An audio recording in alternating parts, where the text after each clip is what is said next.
G'day mates, Captain Doug here. Welcome to Houseboats 101.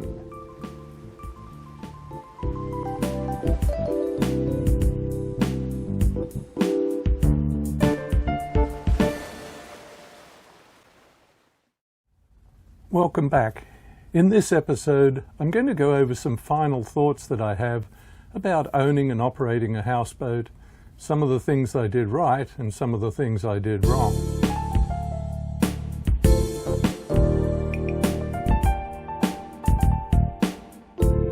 I know in the previous episode I indicated I was going to talk about how we renovated 5 houseboats over the last 10 or 12 years, but I'm still having trouble figuring out how to actually present that, so that will be the next episode. Some people say, does a houseboat cost more or less than a cruiser to operate? In fact, a cruiser may actually cost more, and there are some reasons. Number one, initial cost. A typical 80-foot, 20-year-old cruiser, if you look on the market, depending on the model, will cost between $600,000 and $1 million. However, a typical houseboat of the same age, 80 feet long, in this case 16 feet wide, will cost up around $300,000 in today's market. So, as far as initial costs go, a houseboat will be about 1/3 to 1/2 of a value of a cruiser. What about the fuel consumption? Well, it all depends on speed, but cruising at about 6 knots, our houseboat uses about 1 gallon per mile. A cruiser of equivalent size, and I stand to be corrected by my friends who own cruisers, would cover that mile much quicker, but would probably burn fuel at about 3 times that rate. How about property taxes? In our county, property taxes levied each year are about 1% of the value of a boat. So a houseboat at $300,000 costs about $3,000. In fact, the county rates ours less than that, so it's about $2,000. A cruiser, being 2 to 3 times more in value at initial cost, is going to cost you probably 3 times more in property taxes. Insurance. Mostly it's based on the actual value of the boat. Now, if your cruiser costs $600,000 to $1 million, you're going to have to insure that value of the boat. It's also affected by the captain's experience. An insurance company will ask you, particularly with a big boat like 80 feet long, how big a boat have you had in the past? And they're going to want to know that you are experienced enough to drive that boat without running into something. It'll depend on how fast the boat can go. Of course, houseboats don't go very fast, so I guess they can get into a lot less trouble. And of course, the construction of the boat, particularly with houseboats, whether they're steel, aluminum, or fiberglass. I would expect dollar for dollar, a cruiser is going to cost you more in insurance just based on all of those factors. How about the cost of keeping a houseboat if you've got one? Well, the first thing is dock fees. You've got to keep it somewhere unless you own your own dock somewhere on the lake and you have power to it. You have to get it in a marina, and this depends on the location of the marina. The competition of nearby marinas will also have an effect. Some marinas will have a 12-month lease, while others will have a 3-month lease. Does the marina have security? That'll increase the cost as well. The size of the boat will have an effect. The longer and wider the boat, the more the slip will cost.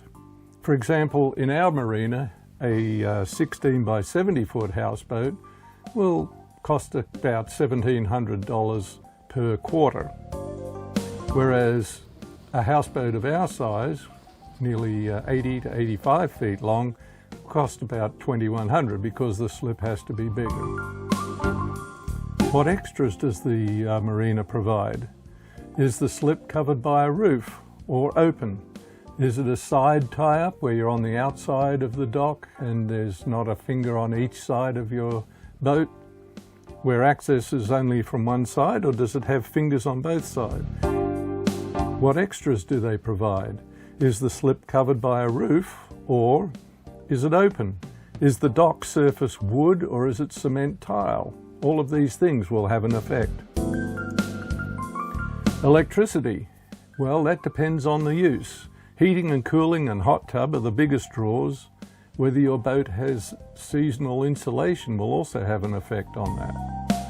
Insurance, again, based on the actual value of the boat. But it'll be about 1% of the value of the boat per year. You've got to consider that, maybe a little bit less. Property taxes, again, based on the value of the boat. Fuel, depends how often you use the boat. If you sit at the dock, you don't have any fuel usage. Maintenance, outdrive service, pump outs, gel coat, canvas, cleaning, engine service, all of those things are going to cost you money depending on the usage of the boat. An outdrive service might cost you $5,000 to $8,000. The boat has to be hauled out like I explained in a previous episode. Pump outs, in our marina, pump outs are free if you take the boat to the fuel dock. If you want a pontoon to come by and pump you out, it's going to cost you about $40. Gel coat on the roof. You have to maintain that. You don't want water leaking into the inside of the boat. To gel coat a complete roof will cost you maybe $2,000 to $3,000. Canvas around the outside. Canvas will wear out eventually. You could expect it to last maybe 10 to 15 years. To recanvas a whole boat this size is going to cost you $12,000 to $15,000. Engine servicing. Depends how much you do yourself. Like I do all the oil changes myself, but I get my mechanic friend to do the impellers. Getting lessons. If you don't use your houseboat, then you're not taking full advantage of the money that you're putting into it and it's costing you each month. There are captains all over the country that will give you lessons for a small fee, so you should take advantage of that. They'll come to the boat, they will teach you how to use it, they will teach you how to dock the boat. One of the captains on this lake that does lessons won't leave until you can dock the boat successfully yourself. Spend a couple of $100s to get the full use of your boat. Why not? I mean, if you're spending thousands a year to keep the boat, why not spend a couple of $100 so that you can actually use it? I took 2 captain's lessons before I was reasonably confident in what I can do. However, there are some mistakes I've made over the last 12 years. Not getting lessons before I took out my first houseboat. The previous owner delivered the houseboat to the slip in the marina where we were, and I didn't get to drive it until it was there sitting waiting for me. Later, my son and I got in the boat and we decided we're going to go out midweek when it was quiet, out into the lake and trundle around doing circles and figure eights, figuring out how the engines actually worked with the boat and how steering worked. I've had boats all my life, but this was a whole new thing. When you get a big boat with a lot of inertia, you've got to, that is also affected by wind, you've got to say that this is different than a runabout with a single engine. Well, we managed to get back into the slip without hitting too many things. But when I think back to it, we were just lucky. Not realizing the effect that wind can have on a houseboat. Obviously, if you've been listening to my episodes in this series, you know how much effect wind can have and how much emphasis I put onto that.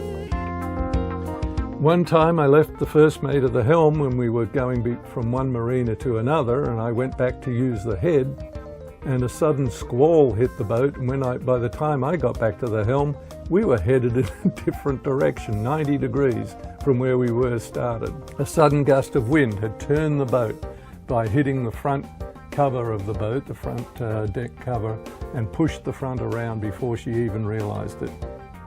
Overreacting to situations will get you into bigger trouble. Maintain a slow speed relative to your surroundings, even when backing out of trouble while docking. If the wind is blowing you, don't try and race out against that. Just use regular speed, keep keep the boat moving at a slow speed relative to the surroundings. Obviously, if the wind is blowing, you're going to have to use more engine, but just back out slowly and try again. Another problem I had, buying a boat that had multiple engine controls. I think I alluded to this in my episode on control systems. Fortunately, these type of controls where you have the accelerator on one set of controls and the gears on the other side, they're getting less and less common. You still see them in cruisers sometime, but now on most houseboats over, even over 20 years old, they have the microcontrollers, which is an electromechanical system, and you can control everything from one set of levers.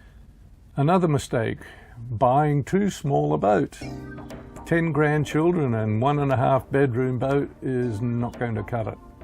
So we obviously had to keep upsizing until we found a boat. This one happens to be it that suits us completely. Another mistake. One of the first things, if not the first thing to get done on a newly acquired boat is to get your engine impellers replaced in the generator and in the main engines. Engines require cooling, and the impellers are the thing that provide that cooling. And they do regularly wear out. Engine impellers should probably be replaced every year to 2 years. What happens is they start to crack up.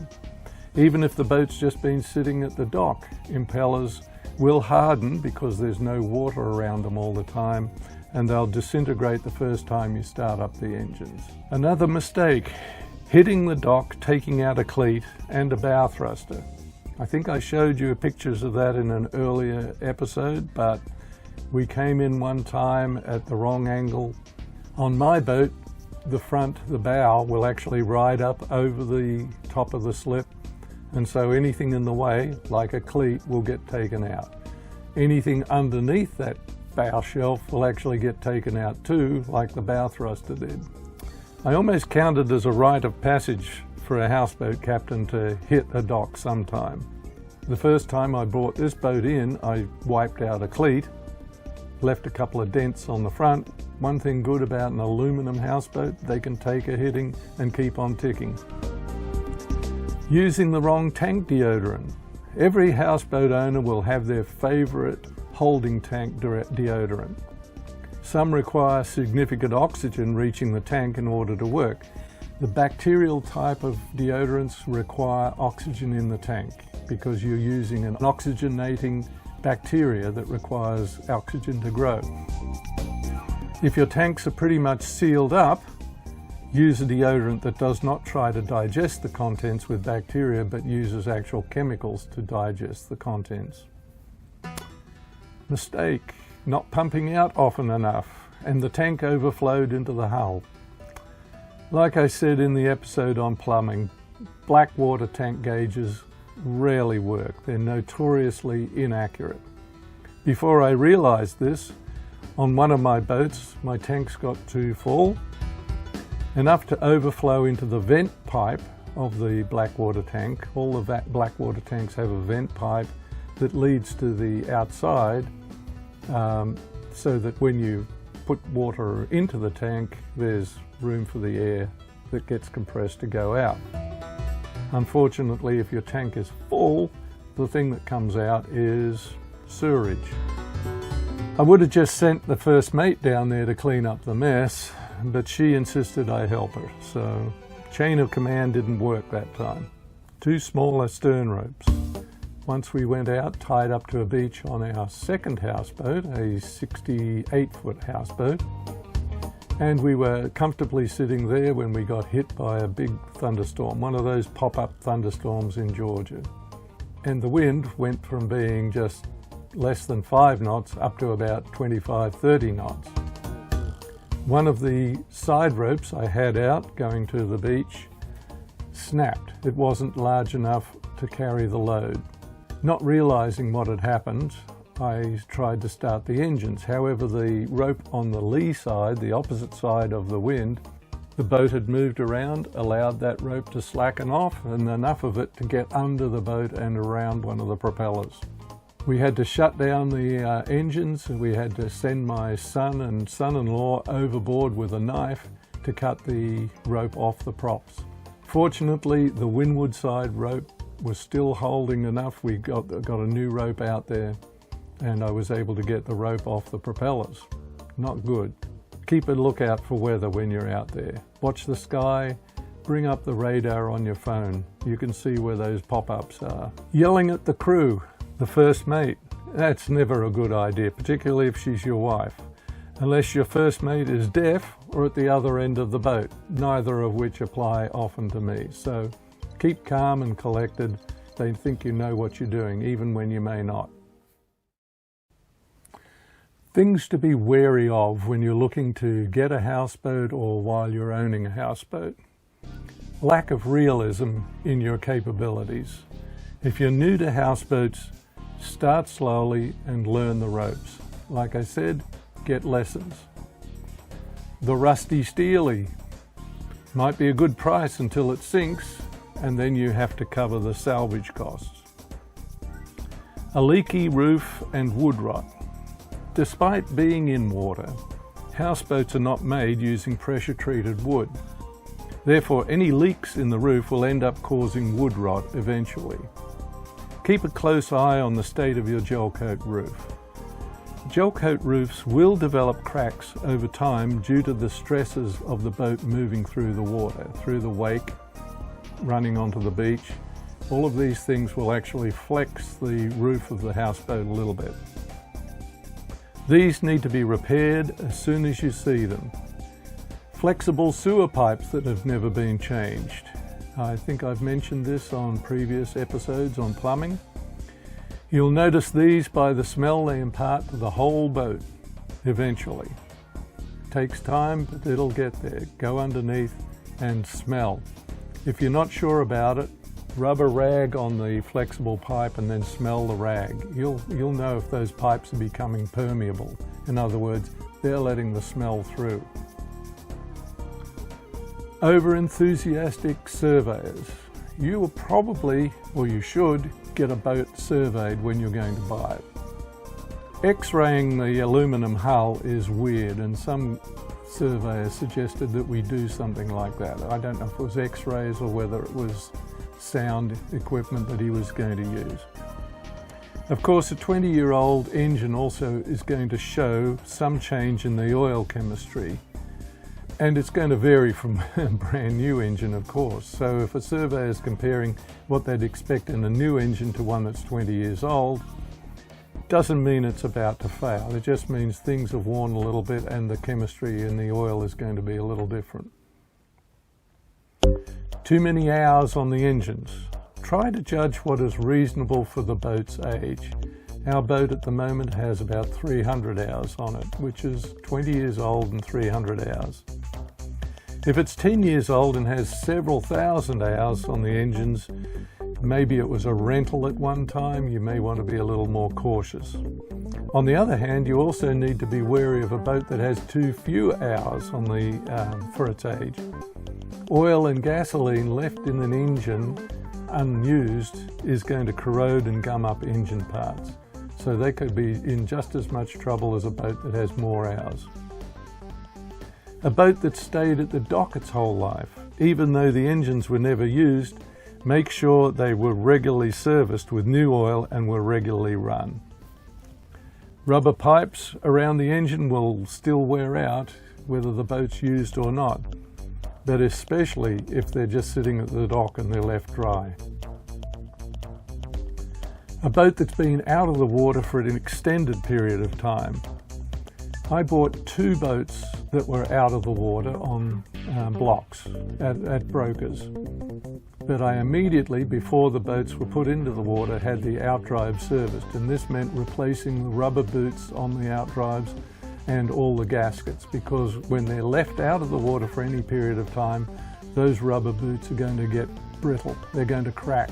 As soon as you put them in the water, you're going to have problems. So if you're buying a boat that's out of the water, use that time to get the outdrive serviced by the mechanics. A boat that's been in salt or brackish water, and I have bought one boat that was coming from brackish water. Check the outdrives and the hull for corrosion. Now the outdrives in that case were significantly corroded, but they weren't bad enough to need replacing. If the anodes haven't been replaced regularly, you could have more trouble. And a boat that has been in brackish water should have a coating on the underside of the hull to prevent corrosion. A boat that's just been in fresh water, like this one, will just be pure plain aluminum. A boat that has not had an outdrive service. A lot of used houseboats will not have their outdrive serviced. The owner or a broker will say that, well, they're not sure when it was last done. I have had the outdrive serviced on every houseboat that I bought, just so I know when they were done and I can have some peace of mind. How many passengers can you have on a houseboat? On a large houseboat, it's dictated really by the number of suitable life jackets aboard, but you want to be realistic. If you've got a 60-foot houseboat, 20, 30 feet people on board is probably as many as you can fit.